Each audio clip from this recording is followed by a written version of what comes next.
Hello, and welcome to this episode of the podcast. I'm one of your hosts, Dave. I'm here with Morgan, and she is back hosting this episode, and we are with Rebekah Kulidzan. Rebekah is a go-to-market specialist for AWS Integration Services, and just an all-around amazing human being, someone who has helped me personally with just her view on dealing with life, working in the tech industry, being healthy, accepting the fact that there's no way that you have to be.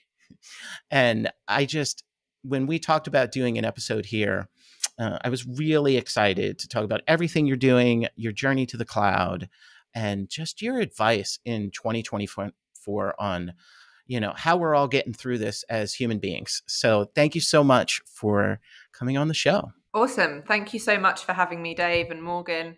I'm really excited to chat today. We've got some cool stuff going on in integration services, which we'll touch on. Happy to answer any questions about my career, how I got into it, what a go-to-market specialist is, because we've got funny titles in tech. I know nobody really knows what any of them mean. And anything else you want kind of input on. Yeah. So why don't we start with your journey to the cloud? How did you get into software development? So I'm going to take it back quite a long time ago. At university, I was studying politics. I've always been interested in politics, philosophy, that sort of world. But as I was kind of studying through, I was at the University of Southampton in the UK, and I got really interested in statistics. Elections were going on. Each different poller was predicting a slightly different result. And I didn't really understand how. And the commentary was different, but the election predictions were completely different. So going from before, where it's probably likely that all of them are predicting the same candidate, suddenly different pollsters were predicting different results. And I got fascinated by this and went deep into statistical methods. I taught myself Bayesian mathematics, which I'd never done before. And so even though I kind of started from that philosophy, kind of political background, I went deep into the scientific side of it and studied election prediction methods. And then following on from that, I did a master's in social research methods, specializing in data science. I built language learning models and specialized in topic modeling in particular, but was really interested in how we could model text data. So there's obviously loads that had been done, previously on mathematical data and that sort of thing, financial predictions, sports betting, that sort of world. I was really interested in linguistic programming, on textual analysis, which has become even more kind of important today. And I taught myself to code a little bit there. I'd done a Code First Girls course, learning how to build a website, which, is about my experience in building websites still today. And then I needed to get a job. So I applied everywhere. Some of those were tech companies. A lot of them were policy companies. And I managed to get a job in policy. So that's where I went. I didn't really have the luxury of kind of waiting for an opportunity to come. So I took the best one that was offered to me at the time. And I worked for the managing director of a company called Ipsos. He was writing a book on predictions at the time.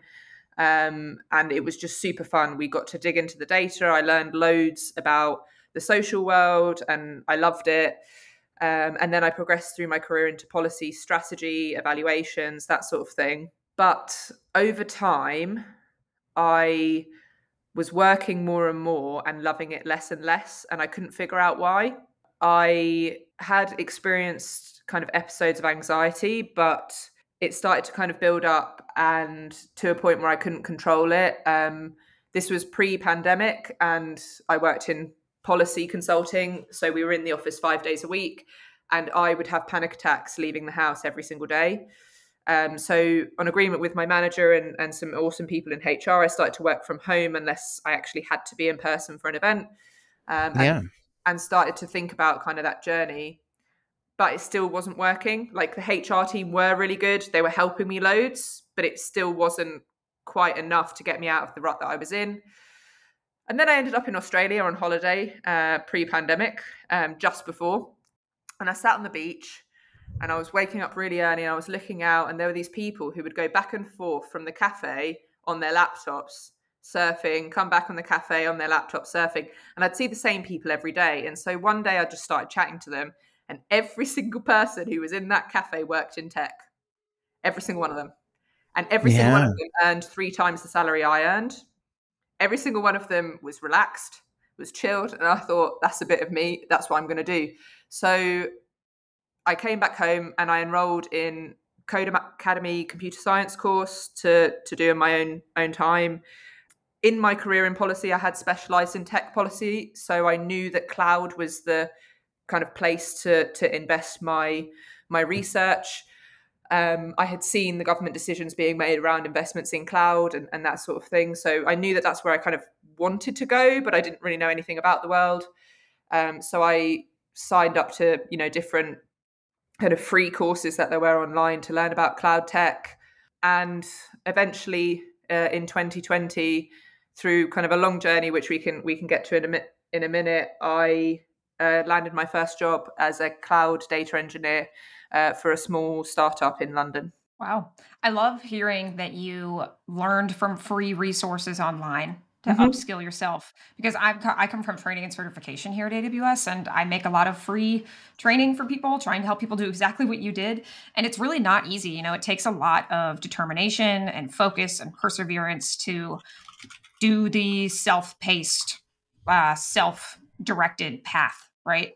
To break into tech. So I love that you took that route. I'm sure it was not easy for you to do. No, not at all. I mean, in many ways, it's a weird one where the pandemic was horrific, but also kind of responsible for my career because I had nothing else to do in the evenings.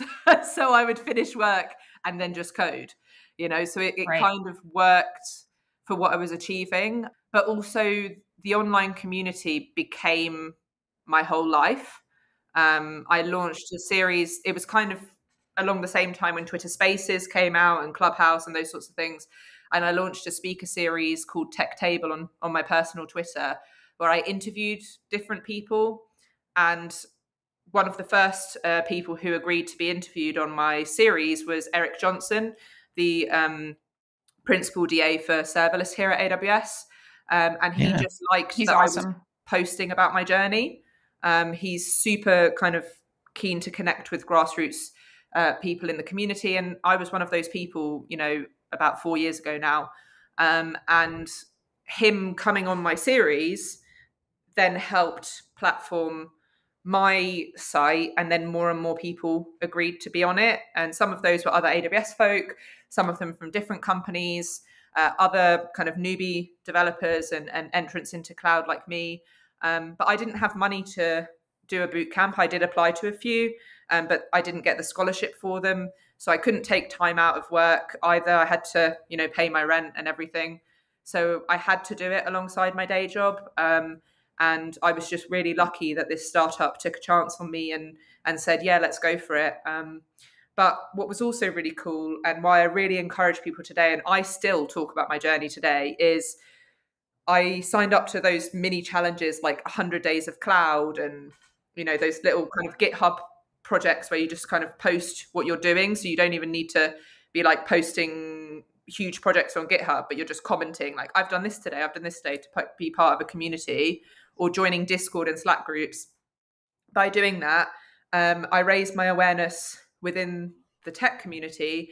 And when I applied to be an AWS community builder, I was then accepted on. And that looked really good on my profile for the startups that I was then applying to, because they all build on cloud technologies, or at least most of the startups that we see today.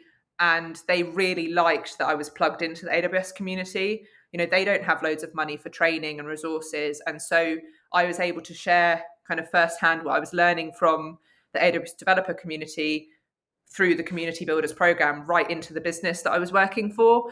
And they then encouraged me to do more and more learning on the job. So it's been something that's been fundamental to not just my career change, but to my continued kind of career growth in the industry, is plugging right back into that community. And yeah, you don't need money to teach yourself to code nowadays, I think. Right. And like building in public like that as you're learning in public, it takes a lot of courage to do that. Mm. Like I even myself, right? Like I feel like I'm in a position to where I should be more confident about building in public. But even me, like whenever I'm doing something new, I like to test it out by myself first and then build like a nice shiny thing to show like this is how you do this, like a tutorial. But I think it's actually really valuable to build in public, mistakes and all, because then people can see your progress. It also just kind of shows like your perseverance, that you're like plugged into this community, that you're dedicated to it. You do it, every day or every week, and you're putting aside time to do it. So I think that's awesome. So you are here now at AWS as a go-to-market specialist, right? And you mentioned that, like these tech titles don't always mean a lot to people outside of tech. And I definitely relate to that. Given my title is cloud technologist, which truly means nothing to anyone. So I relate to that. So can you tell us about what a go-to-market specialist is and what area you're working in at Yeah, AWS? sure. So, yeah, go-to-market specialist I'd never heard of until about 6 months before I applied for this job, to be honest. So even working at AWS, I didn't know what one was until it was kind of pointed to me as a potential career direction. So I mentioned starting off as a cloud data engineer. I did various stuff for the startup as everyone does, and I got very kind of heavy into the cloud side as opposed to kind of writing the Python code. I was more interested in that kind of data platform in the back end. And then I got the opportunity to interview as a solutions architect at AWS, which is an amazing job. It is as good as many people talk about. And I worked primarily with UK government, which was awesome. But I was missing that kind of long-term vision, strategy, wider tech landscape work that I had done in policy. As a policy consultant, you kind of have two roles. One is that immediate advisory part for whichever program or project you're evaluating or working on. And the other is to have that market analysis across the landscape. Is this going to be an investment for the future 5, 10, 20, 100 years, especially when you're talking about taxpayers' money, but even investors, right? Like they want to have some sort of return. They've got shareholders they're responsible to, that sort of thing. And I missed doing that long-term vision work. I missed the kind of creativity and research that I was doing there. And so when I was talking to colleagues at AWS, they said, "Oh, have you heard about go-to-market strategy?" And I said, "No, I don't know what that is." And so I started talking to people. And essentially what I've learned the role is, after doing it for a few years, is we sit as the middleman between all of the different teams. So we talk about pre-sales or sales teams at AWS. That's your solutions architects, account managers, technical account managers, the people that, if you're a customer of AWS, you're probably talking to quite frequently. Then you have your marketing teams. So they can be split up into the kind of general marketing teams that create all the materials that you see every day, and the product marketing teams that focus more deeply on particular products or service areas. And then the engineering and product management team. So for me, I am closely aligned to AWS Step Functions, which is our workflows orchestration service. They're the team that I work with more than any other. But in integration services as a whole, we have a whole host of services that many people listening in will probably be aware of. Amazon SQS, SNS, EventBridge, MQ, they all kind of sit under our portfolio. And I will work with each of the different areas that I just mentioned with regards to those services. So that will be going to the account teams and joining them with customers to get customer feedback, making sure that anything that the engineering teams do isn't just because it's cool, it's directly related to what customers actually want and need, and feeding that loop back. And then working with those marketing teams, both channels of them, to put that information out there in a way that customers and learners and university students and whoever's interacting with our material understand what it is we're trying to achieve with the services, the feature updates, whatever it is that we're putting out. So I kind of wear loads of hats, and that's why it's a bit difficult to describe what a go-to-market specialist does. And then the other part, we talk about the 90% feedback and the 10% anticipation of customer needs. That 10% is the bit that I work on quite a lot. looking at market analysis globally and with our regional specialists to understand what do we think is going to happen with, take the trendy topic, Gen AI in Latin America in the next 5 years. And so I will work with those teams to plan it out, see how my area in AWS fits into that discussion. Maybe do we need to tailor materials to that particular region versus what we're doing globally? How is it registering? Which markets are booming? Startups in Indonesia, Malaysia, for example, are huge in comparison to some other areas of the world. You might have fintech being way bigger in the UK and Germany, for example, than some other countries in Europe. So keeping an eye on those industry trends and those predictions for what might be useful is a huge part of my role as well. I totally see how your background in policy would drive you into a role like this. Mm-hmm. Like it all, hearing your Yeah. story and your journey, it all makes sense. I can see how you would be in this role. Yeah, thanks. I think it's an interesting one because I have loads of conversations with career switchers all the time. And they'll send me their CV. And I'm like, but you've got nothing on here and you've been working for 10 years. They say, yeah, but I haven't worked in tech yet. And I'm like, put your other stuff in. It's just as important. If someone says to me, Yeah. how long have you been working in strategy? I don't say the 2 years that I've been in the go-to-market role. I say the 10 years that I've been working, because I've been working in Right. strategy the entire time, just in different roles. They just have different names, different industries, perhaps. So there's so many things, we mentioned Eric earlier. He used to be a pastor, and that's translatable to the work that he does now, public speaking, engaging with different audiences. There's so many ways that you can market yourself and build on your experience. Yeah. But, there are other reasons, I think, why I ended up in this particular role that we can maybe touch on later. Jackie used to be DevOps. Jackie, we did the Riot episode, the makers of League of Legends. She was led a guild in World of Warcraft. Oh my God. And that, yeah. And it's like, you're dealing with organization and all these, it totally correlates. We were actually talking about that with, I never want to like pre-announce something, but we were talking with a lot of the service team PMs about cause they would play World of Warcraft too. And it's like everything I learned about DevOps, I learned through World of Warcraft. We were going to do an episode around that, but you're absolutely right. It's skill sets that you learned as a human being that you could apply. My first DA job at Microsoft they used to have industry vertical teams.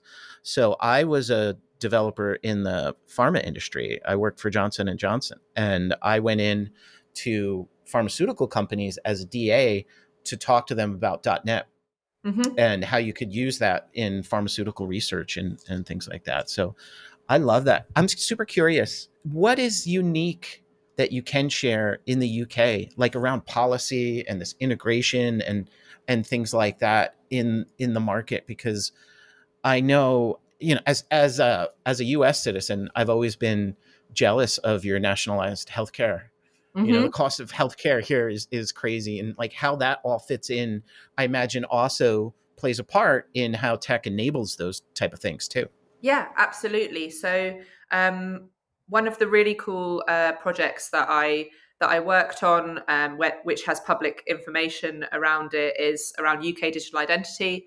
So if you go to UK Government Digital Service, that's the arm of the UK government that predominantly leads tech development.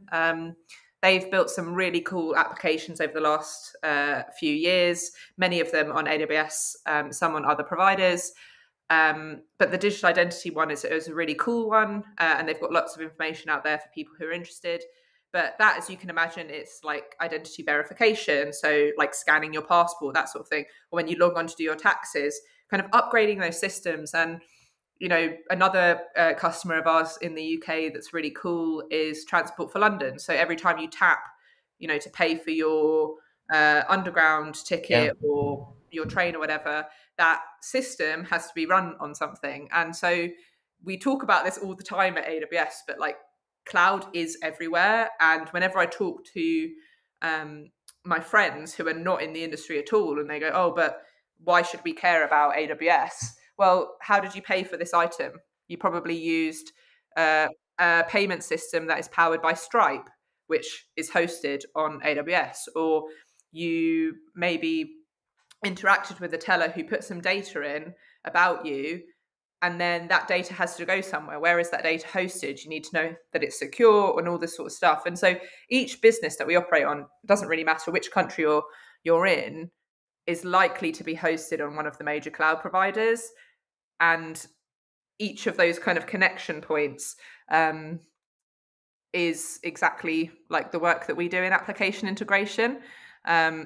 People often know about our service names, but not necessarily application integration as the name itself.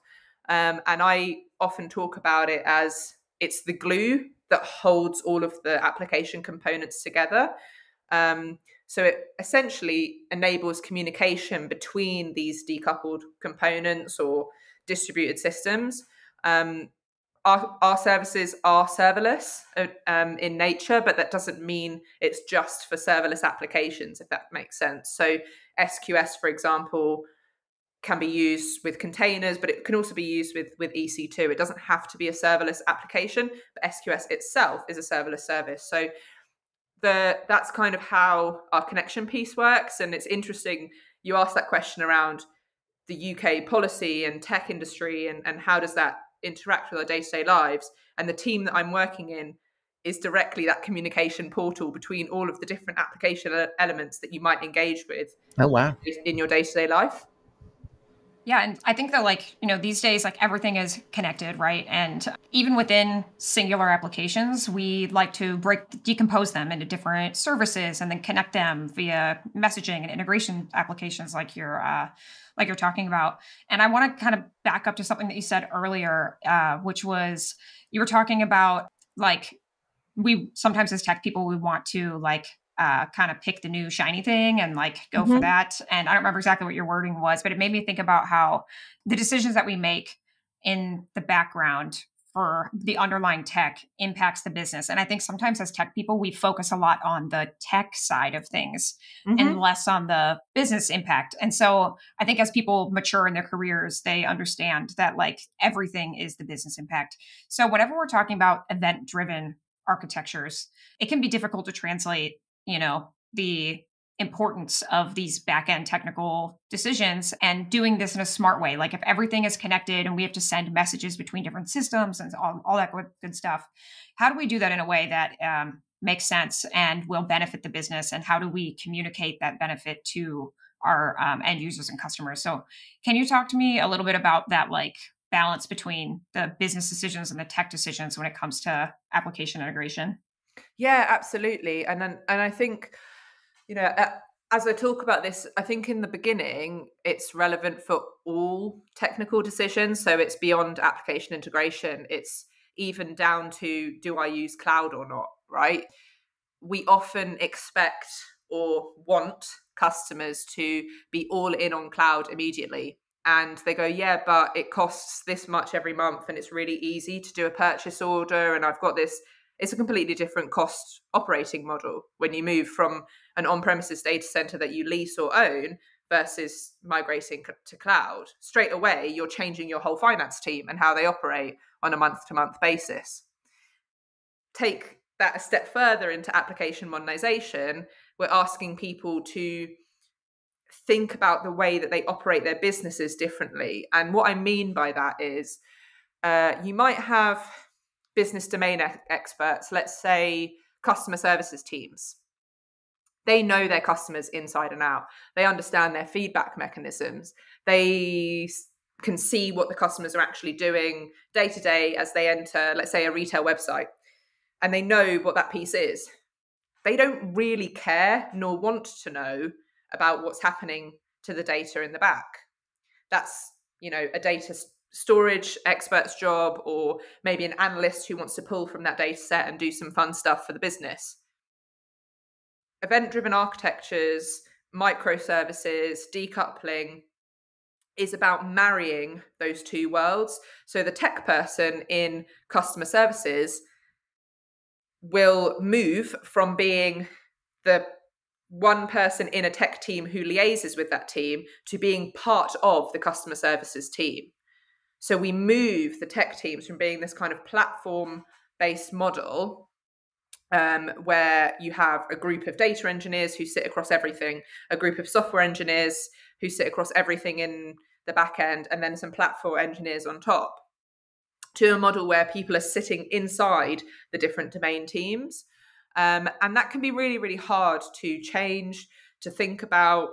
And it doesn't need to be, a one-size-fits-all approach. So it's really, really common that sometimes the domain experts and the technical teams are misaligned, and it can be really hard or even impossible to innovate or move quickly because of miscommunications amongst these teams. As I mentioned, the customer service team might want to update their front end to include, Amazon Q, ChatGPT, Anthropic kind of communications bot because it's Gen AI is all the rage, when the rest of the team is saying that's going to take us ages to build. We need to think about which platform we want to use, which model, etc., etc. And then there's a blockade, and then you don't get something built for a lot longer than you wanted to. But when the domain experts and the technical engineers operate in their silos, these things are lost and assumptions are made. But if you go through a process of understanding how this works, then software, technical decisions, architectural decisions can be made within those business domains and owned within those business domains. So it doesn't matter what the database is saying in the back end necessarily.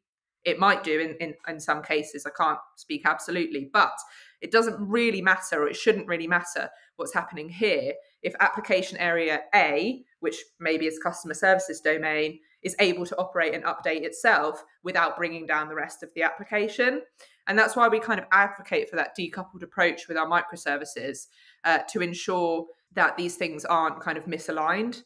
Equally, on this case, there's an approach called event storming, which sits under event-driven architectures that we do with customers. It's a workshop-based approach, so it's a model that pretty much everyone who's worked in a business before has probably done. But what the difference is you get those technical and non-technical or domain expertise or whoever it is, business makers in the room, and you break down non-trivial business domains with the goal of coming to that shared understanding. So rather than having, tech teams wanting to do one thing or thinking this is the way that it should be done, you get those domain experts, those business experts in the room with the tech people to break up the business, and then you go into the applications, etc., and the architectural decisions and the service decisions comes later, because what you need to do at the beginning is break that business up.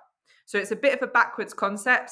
The customers that we've done this with have loved it and are really engaging with this process. They found it super beneficial. They found cost savings. They found collaboration increased. We've had feedback around developer productivity, around harmony within different business teams. So there's loads of benefits beyond the tech itself, but also it lends itself to this decoupled approach that I was talking about earlier, where if service A goes down or needs to update itself, it doesn't matter that service B, C, D are running kind of in the background. So it helps you get to that position where you can decouple things, but it also does create that kind of harmony across teams, which is so important, especially in this day and age. Yeah, you shared a link with us before this podcast to the event storming, like a blog on event storming, and in there it says it's developers understanding or misunderstanding, not domain experts' knowledge, that gets released into production. And that was by Alberto Brandolini, who's the event storming creator.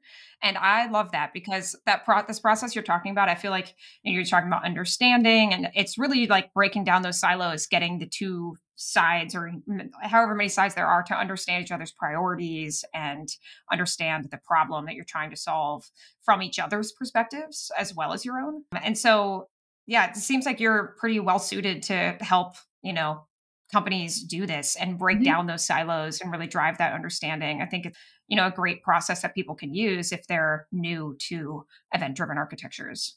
Yeah, absolutely. And it's particularly helpful for those organizations that I mentioned who have started from a more traditional background perhaps, and they're not sure exactly how to restructure their teams, if they even need to.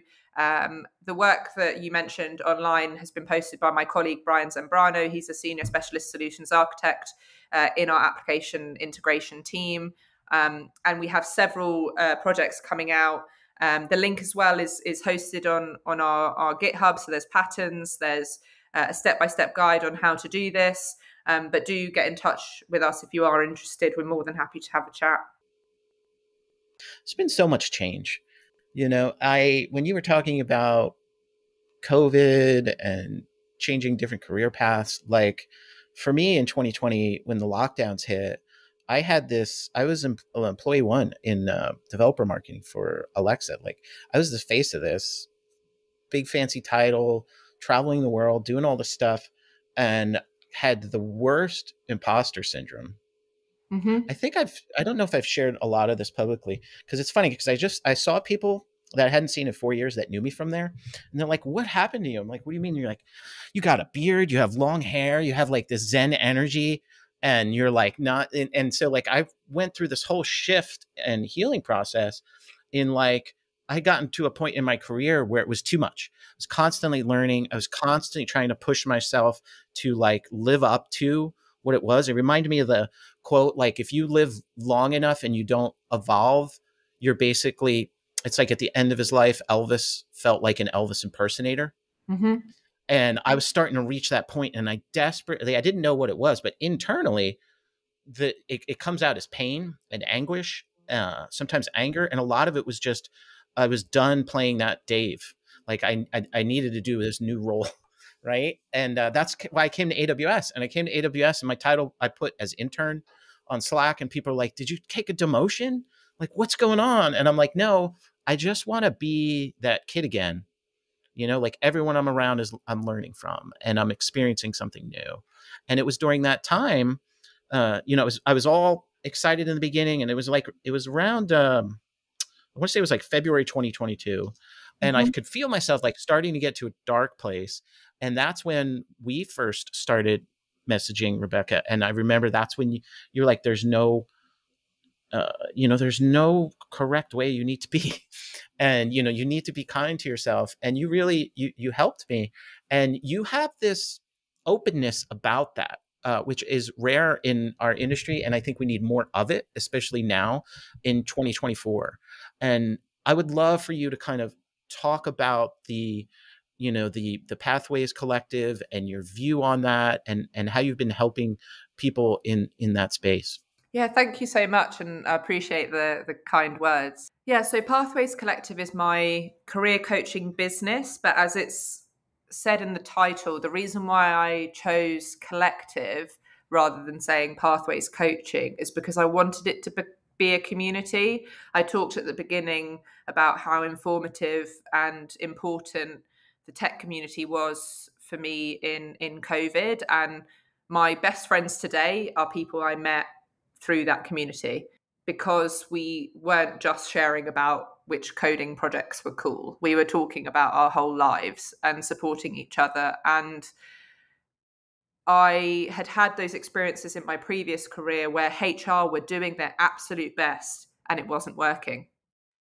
And I've had several mental health challenges, which I talk about really publicly. And just a trigger warning for those listening, I will talk about this candidly here.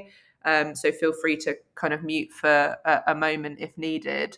In 2020, when I experienced burnout, I found it difficult to leave the house at all. I would shower about 5 or 6 times a day, because when I was in the shower, I was calm and otherwise I wasn't. I had developed some horrible opinions about myself, and it wasn't until I started engaging with the community that I felt a shift.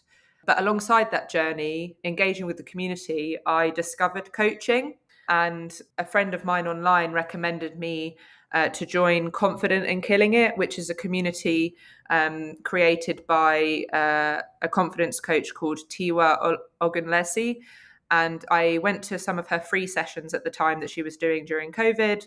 And I started to believe in my ability to do things. So it wasn't that I believed in myself fully overnight. I didn't go to one of her workshops and suddenly I was super confident, but I listened to what she had to say. She talked about her journey really openly. She's now written a book, which is amazing. And it just changed my life. It made me believe that I had the ability to create something for myself. And it helped me land that first job in tech. The community was awesome. I was telling them that I had job interviews and they'd send me encouragement and that sort of thing. But she gave me the tools to just believe that I had the ability to do something, because I'd felt quite stifled and I wasn't sure. My career in policy was really successful on paper. I'd had several promotions really, really quickly. And, many people in my life didn't understand why I wanted the career shift, because I was doing well. So I had to back myself and go, no, this isn't working and I need to make a change. And then later on in my career, in 2022, I experienced some personal challenges that led me to make an attempt on my life. And when I was coming through that, it was my colleagues and my manager that supported me in that transition. They were the people who noticed something had changed. When that incident happened, I called one of my colleagues, who is one of my close friends now, and said, I can't talk to anyone at work. Please, can you do it for me? Just don't tell them what happened. Just tell them I'm not okay. And there was no judgment. There was no kind of mark against my name that something had happened. There was just love and tolerance. And when I got through that was also a similar time to when I moved into the role I'm in now. And I was just encouraged to enjoy my job. Just go on and do it and let us know if you need support. And I have that candor with my managers. I, shout out to all the managers that I've ever had who've heard me cry on multiple occasions. You're awesome. But I realized that I could use my journey and those dark moments to help other people. But also that my story is just one story. And so I have an In Conversation series. We have live recordings, and we're going to put those out later for people, where I interview other people in various industries about their career journeys. And I also offer career coaching now. I've done an accreditation with Pure Coaching Academy. I've done Amazon-sponsored mentoring course with Kronos Mentoring. And I just really want people to understand that your life is yours. And we don't know, but as far as we're aware, we only have one of them. And even if you have more than one, it's probably not going to look the same as this one. So use it wisely. Don't sit in a place thinking, oh, I wish my life was this. I wish. I did that and it led me to a really difficult spot. But with the help of coaches and therapists and people now in recovery, in my sobriety journey, I was able to create a life for myself where I am the person who is dictating what the next step will be. I use a combination of tailored career coaching approaches with this community aspect, encouraging those that I work with to engage in their industry communities, in their local communities, in the community of people that I have. And like one of my recent clients, we finished coaching just before Christmas, and he mentioned that at the end of his coaching, he feels that he's got back control of my life and my career. And that's what I aim to kind of instill in people. And the reason that I focus so much on that alongside my tech career is because, intellectually, I'm stimulated by this career in tech. I think it's really awesome, but I want to give back to those that helped me. And it was people like Tiwa and her community and the tech community that I met online, some of the people I've mentioned. Platforms like this, even, it doesn't need to be an actual conversation. I think videos and podcasts can be really useful, especially when you're feeling lonely. I want to engage with people and give back in the way that, I gained so much when I was really, really suffering. It was serious suffering. And that's why I talk about it so candidly in public. Yeah. And thanks for sharing that. I think it's, again, that's one of those things that takes courage. And I also think like with tech, the tech industry can seem a little cold at Mm-hmm. times. Like we work with technology, it's very science, it's math, it's engineering, right? And there's not a lot of room for feelings. And so I think that like sometimes it's hard for people to show up as their full authentic selves at work. That can be extremely isolating, right? So I think that like you're saying, having that community that you were able to tap into and to help you when you were at your lowest point, like having those friendships and relationships, whether that's coaches or friends or peers or colleagues, I think that that can be really helpful. But there's one thing specifically that you said that I think really resonated with me, and that's talking about belief, like believing in yourself.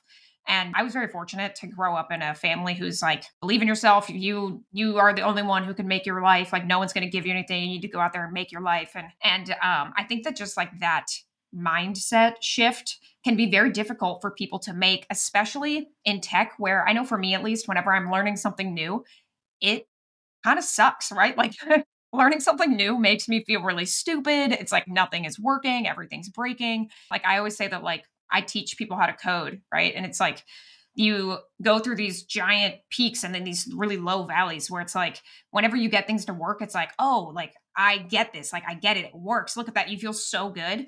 But then it's immediately on to the next problem. You have no time to revel in that. So then you're down in the valley where it's like, why doesn't this work? Why don't I get it? I'm not good enough. I'm not smart enough. Like I feel like that's a very common cycle for people to go through when working with difficult topics, like things that's hard to learn or hard to do.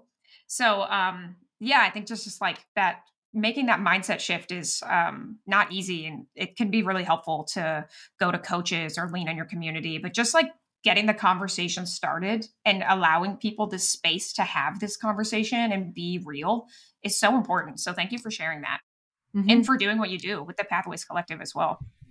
I completely agree. Like it takes a lot of strength, and make sure you recognize that with yourself.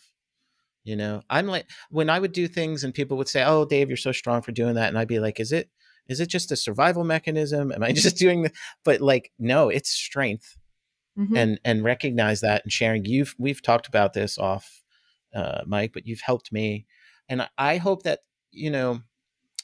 I feel what Morgan said about the tech industry being cold and emotions. I also feel that as a society, as human beings, there's more and more of that.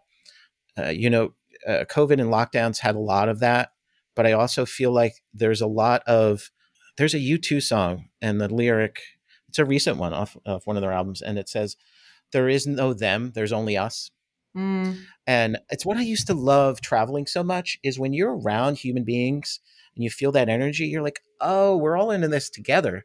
We're all screwing up. We're all figuring it out. But when you engage with human beings over email or online or in a work environment, you do feel that separation. And I feel like, especially in 2024, we live in an environment of scarcity Mm-hmm. when there's so much abundance, right? So I love being out in nature, and I'm like, why can't I just go like hang out here in a tent and then plant some food and I'll have everything I need, right? I'm like, all the scarcity is coming from us. Mm-hmm. And I feel like you feel that scarcity at work. Oh, is my job going to be there? Is there enough work for all of us? You feel that scarcity with finances. It's like, oh my goodness, my groceries cost 3 times as much. Where does this head up? And it's that constant scarcity. That's what really started to get to me, Mm. because I just wanted to provide for the people in my life. And I felt like if I can't do that, that's really where I started to spiral. And I love how you talked about community, people being there without judgment. For folks who are listening, what would you say is that, maybe this is the first time it's hearing it. Maybe you've struggled over the past couple of years through lockdown, thinking about all of these. I think it shook all of us out of it. What would be the first steps? Is it, hey, it's okay to go talk to someone in therapy?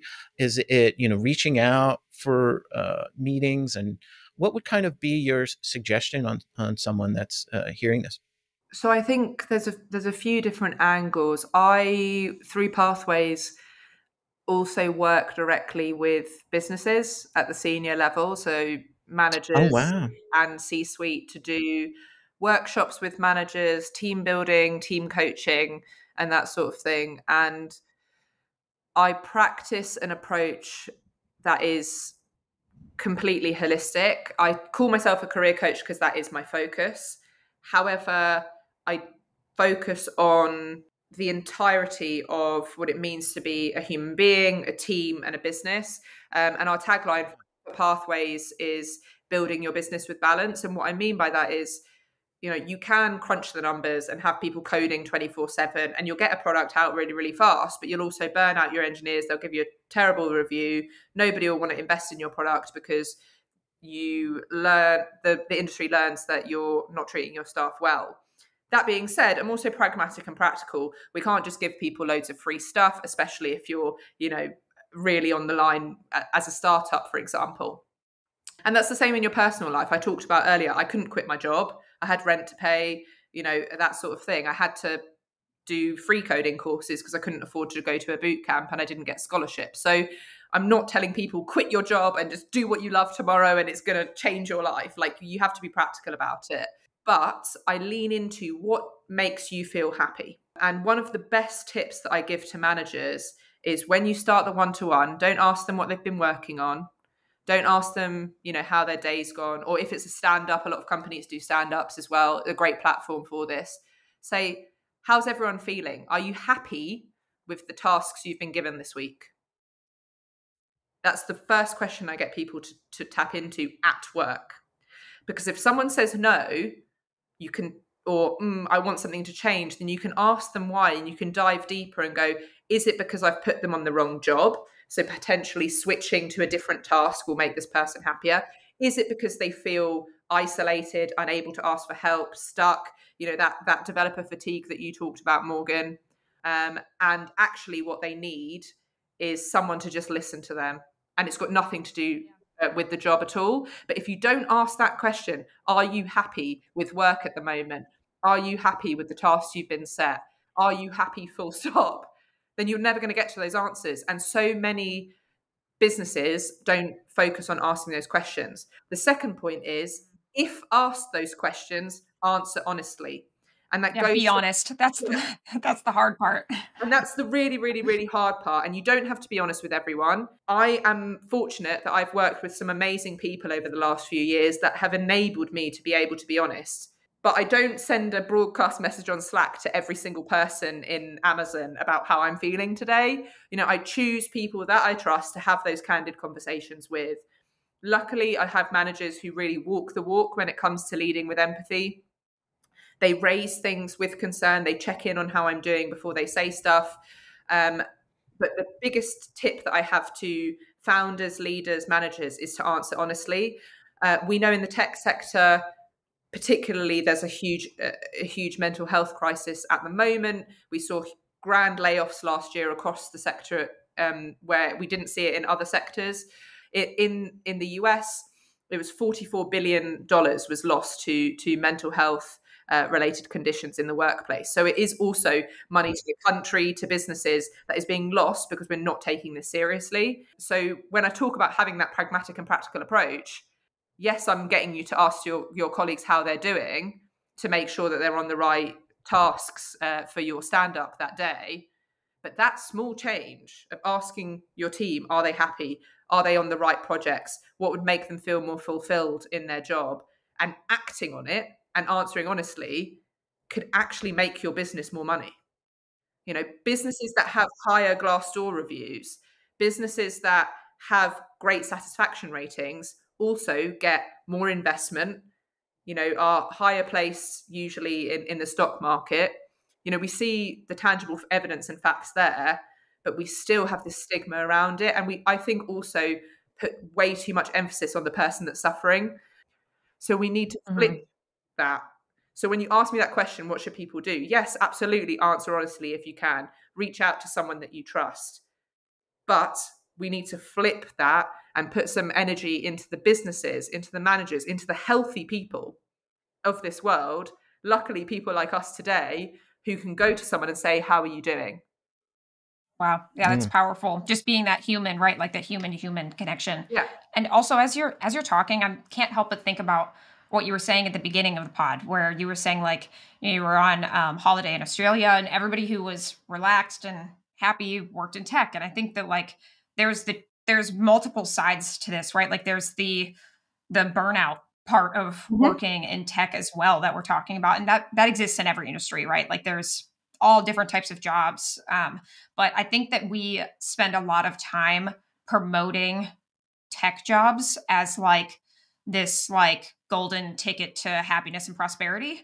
And I love working in tech. I really truly do love working in tech. However, it does take like a deliberate practice to have a healthy career and to form these healthy relationships with others. So that way you don't fall into the burnout or darker side of these careers, which can be very demanding, difficult, and mentally taxing, right? Like it's not easy landing and keeping a tech career going over, decades.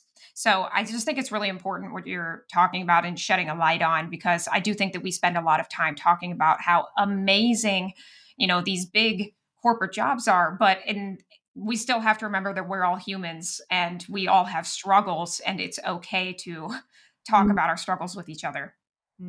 I think as well, just finally on this point, people think there's a one way to approach the industry. So I talked about having a few different roles already in the short time that I've been full time in the tech industry. And I'm probably going to have more. I work for a big tech company now. I've worked for a startup before. Who knows what my future holds? People ask me often, should I go for a startup job? Should I apply to a big tech company? Should I apply to a corporate that's got a tech team? It does not matter. If you get out of bed in the morning and you log on and you're feeling all right about it, that's probably the job for you. If you log on in the morning and you're dreading it, it doesn't matter what the title is, what the company is, you're going to feel rubbish at the end of the day. I think that we need to put more emphasis on it being okay to not enjoy what you're doing and finding an alternative. And luckily at big companies like this or other corporates, you can probably transfer internally. But even at startups, have a conversation with your manager about it. It might just be a slight pivot on what you need to do, but it doesn't mean that you should feel that kind of personal responsibility in its entirety. And if there's any startup founders listening, if it's not working for you, sell the business, man. Do something different. Don't live your life unhappy because you feel you should. The word should, my therapist has talked to me about it. My boyfriend's talked to me about it. Why do we use the word should? Challenge yourself when you say should. I should do this. I should. Why? So yeah, I could talk about this all day, as you can see, but no, I really, I super appreciate this. We can always do another episode. I think it's so important. I do agree with you. In a work environment, it has to be part of a cultural change. It has to start one-on-one with your manager, and it has to be recognized that that's the way. That it's okay, that it's okay to change too. That it's okay. You could go down at Amazon. We have this terminology of one-way and two-way door decisions, right? A one-way door means you can't go back, and two-way door means you could go in, realize that that was a mistake, and reverse the decision. I've always felt like what you do in life is always two-way, and you could pivot. I've done it myself so many times across different industries. Just exactly what you said. Be okay with yourself, that it's okay to change and grow. We are out of time. Like you said, we could talk about this all day. What's got you excited, right? For the future, possibility. It could be a thing at work. It could be in life. But what's got Rebekah excited right now, and where can people find you online? Awesome. So at work, what's got me really excited is the open source community and how they interact with our AWS native services. So I talked about kind of the one end of the scale of people on premises moving to cloud, and then the people modernizing, building serverless first, event-driven architectures. Most of our customers sit somewhere in the middle. And we've been tapping into that space. I've been going back to basics, community work with an awesome team of solutions architects and product managers, attending conferences, engaging with people on GitHub and other platforms to understand how we can meet customers where they are, particularly in regulated industries as well. customers have to use open source tooling. They are told they have to. It's a requirement to be as agnostic as possible, as it were. So it doesn't mean they can't use it on AWS or another provider, but they have to use those frameworks. So that's been really cool, kind of engaging with that. And I've shared a link in the show notes on some of the work we're doing in that space. Yeah, I'll put it in. Personally, I've left London. I live by the sea in the UK, and I am loving that life. Living by the sea has been life-changing already, and I'm super excited for what spring and summer brings, because everyone here tells me that it's going to be even better. Oh, yeah. I can believe them. That sounds awesome. Sounds so nice. Yeah. So I'm 200 meters from the beach as we're chatting now. So amazing. Yeah, that's a good way to live, and gets me really excited. I grew up we call it the Jersey Shore in the States, but it's basically New Jersey and the shore. And I just the line of how the sky meets the water, and that just the greatness of it all. I used to just stare out into the ocean all the time. And well, that sounds amazing. I'll make sure that I put the show notes in. I super appreciate your time and sharing all of this. I think now more than ever in 2024, it is something that needs to be discussed. And, for me, it was realizing I'm not alone. Mm-hmm. We're all human beings going through this, whether it's at work or not. Mm-hmm. So thank you. Thank you so much.